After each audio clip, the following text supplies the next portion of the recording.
په نوم د لوی خدای چې بخونکی او مهربان رب دی. ډېرو عزتمندو قدرمندو مشرانو امزو لرونو ستړي مشئ، په خیر رالی، هر کله راشئ. زه تاسو ټولو ملګرو ته د خپل طرفه، د شاکر د طرفه، د هغه د رور شوکت د طرفه او د ښاغلي محمد قریش خان د طرفه ډېر په عزت او ډېر په احترام او ډېر په درناوي باندې په خیر رالی وم. ستړي مشئ، هر کله راشئ. تاسو ته پته ده دا نننی پروګرام دا وختي ډوډۍ دا دومره لوی بندوبست چې پکې شوی و، اوس د موسیقۍ دا اهتمام چې پکې شوی دی، دا زموږ د یو نر او ډېر ښه ملګري د ډېر سپین سپېڅلي پښتون شاکر وارو د شوکت زیه شوی دی. د هغې په خوشحالۍ کې موږ ستاسو د ټولو لپاره جوړ کړی، د دې تابیا موږ تاسو لپاره کړې ده. ښه شوه چې پښتانه د خپل وطن نه لرې یو بل سره بد پالي، په غم په ښادۍ په جرګه په مرکه داسې د خوشحالو په موقع را یو ځای شي.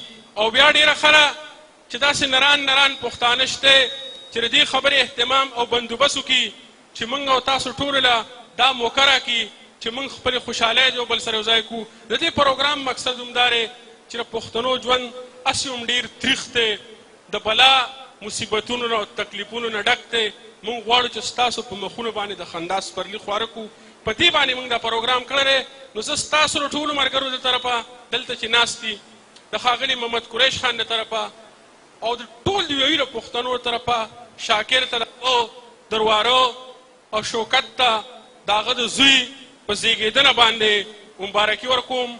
او دا دعا مې ده چې الله پاک ته کلک مسلمان او نر پښتون لوی کړي، الله پاک ته نیکبامه صالحه لوی کړي.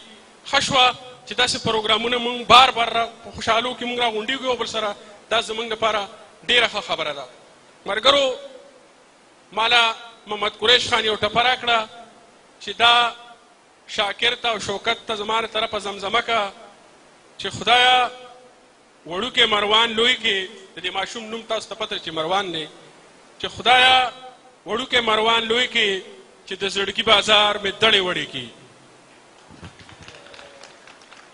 زه ستاسو د ټولو او د هغې ټولو ملګرو چې د سهار نه د دې پروګرام په راجوړونکو یې د دې ډوډۍ په دې کار کې دی هلې ځلې کړي دي او ډېر محنت یې کړی دی، ډېر ستړي شوي دي. د هغې ټولو د خپل طرفه او د شاکر د طرفه، د هغه د رور شوکت د طرفه او د قریش د طرفه شکریه ادا کوم.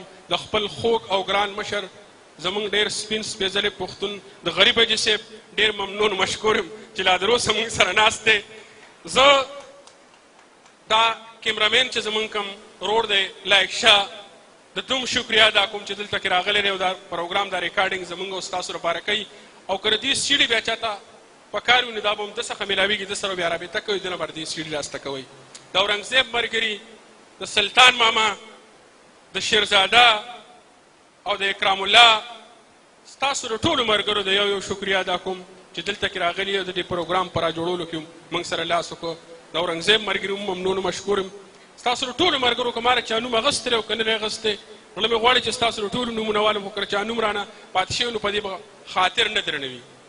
ملګرو ډېر فنکاران هم دلته شته، شاعران هم دلته شته. په اخري کې به راته موږ پکې مشاعره کوو په دې منظومه کې. فنکاران شته، تاسو ته پته ده چې دا ننني فنکاران چې دي په طبله باندې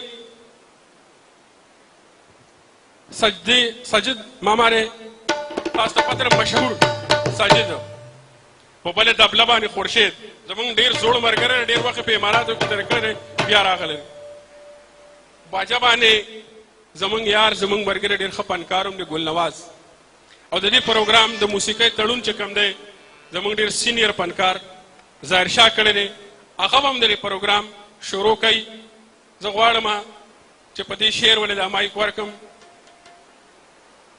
چې ما نه مې د یار تصویر لون شوی دی روز شوی دی، ما نه مې د یار تصویر لون شوی دی روز شوی دی، زه چېرته بېګا په جړېدو کې وده شوی یم. په دې شعر باندې ظاهر شاه ماما ته خواست کوم چې د پروګرام باقاعده آغاز وکړي.